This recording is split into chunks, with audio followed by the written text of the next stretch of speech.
Voilà, je vous propose une soirée sous le signe de la musique avec à 21h05 sur France 3, la vie secrète des chansons consacrées aux tubes de l'été. Parce que qu'ils nous agacent ou qu'ils nous donnent envie de danser, on a toujours un avis sur ces succès commerciaux dont on ne connaît pas forcément l'histoire. Et en recevant ses invités autour de son piano blanc, André Manoukian reviendra justement ce soir sur les origines de ces tubes. Et vous entendrez notamment, je vous laisse deviner...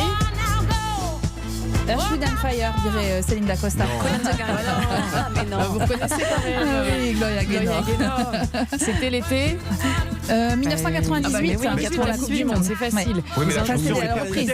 Oui, la chanson elle est bien plus vieille. La version Coupe du Monde. Alors, vous entendrez aussi. Ah, ça c'est encore plus vieux. Oui, c'est plus vieux.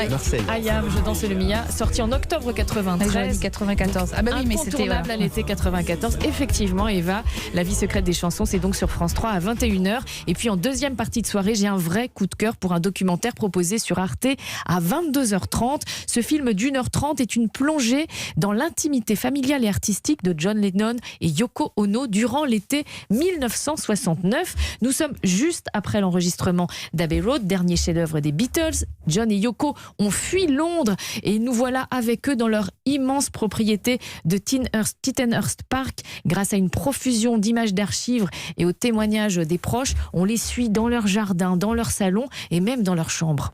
Il lisait des lettres ou des livres et écoutait de la musique. Il dévorait la presse spécialisée pour se tenir au courant de l'actualité musicale. Il aimait rester au lit à jouer de la guitare, fumer des joints et regarder la télé. Il lui fallait une bonne raison pour se lever et sortir de chez lui. Ouais. Effectivement, les archives retrouvées par le réalisateur Michael Epstein nous permettent aussi d'assister en studio à la genèse d'un album qui va devenir célèbre, Imagine. Julian Lennon, le fils de John, se souvient des premières notes de ce futur succès planétaire. Ils étaient très concentrés sur l'enregistrement d'Imagine.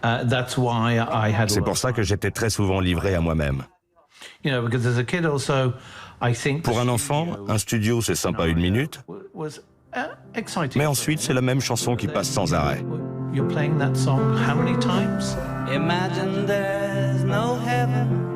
Et ce film permet aussi de redécouvrir l'activisme politique du couple en faveur de la paix, tout cela sur fond de guerre du Vietnam. John et Yoko, c'est donc à voir sur Arte ce soir à 22h30. Et il pensait, John Lennon, que cette chanson était ratée. Mon Dieu. Oui, il avait un doute, c'est vrai. Oui. Merci beaucoup, Anne Le Gall. Merci.